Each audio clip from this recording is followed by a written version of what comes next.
The materials used for flooring in American homes varied greatly over the course of the 19th century.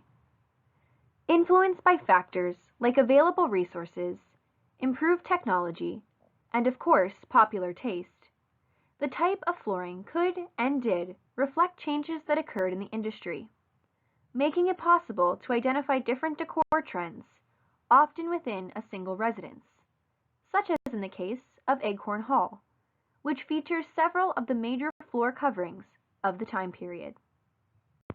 One of the earliest materials used for flooring in the United States was hardwood pine.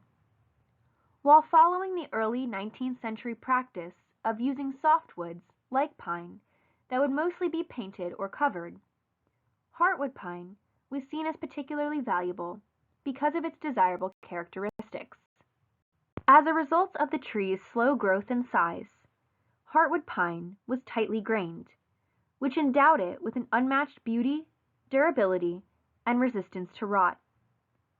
Though it continued to be popular, hardwood pine was increasingly difficult to procure by the mid-19th century, as much of its source had been depleted by that point. At the same time, other kinds of plankwood floors were largely replaced by carpets. A long-time indicator of wealth, wall-to-wall carpet had become more affordable to the middle classes by the mid-19th century. With improved loom technology, carpets could be produced for less, driving their costs down and installation in the private homes of more Americans up.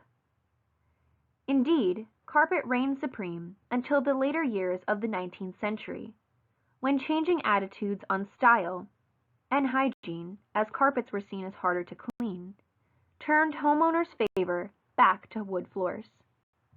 However, this time, polished, finer hardwoods, like oak, mahogany, and maple, were increasingly employed. Often, parquetry, the practice of inlaying wood in a decorative pattern, was championed as an attractive element to have in one's home. Indeed, due to the laborious nature of the installation of parquetry, it was a feature mostly seen in the homes of the wealthy, though options to have a border of parquetry work were more accessible for middle to upper middle classes.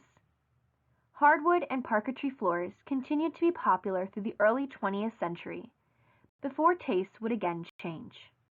However, regardless of the materials used, the elements involved in flooring of the day led to some of the most fascinating features of interior decor to be found underfoot.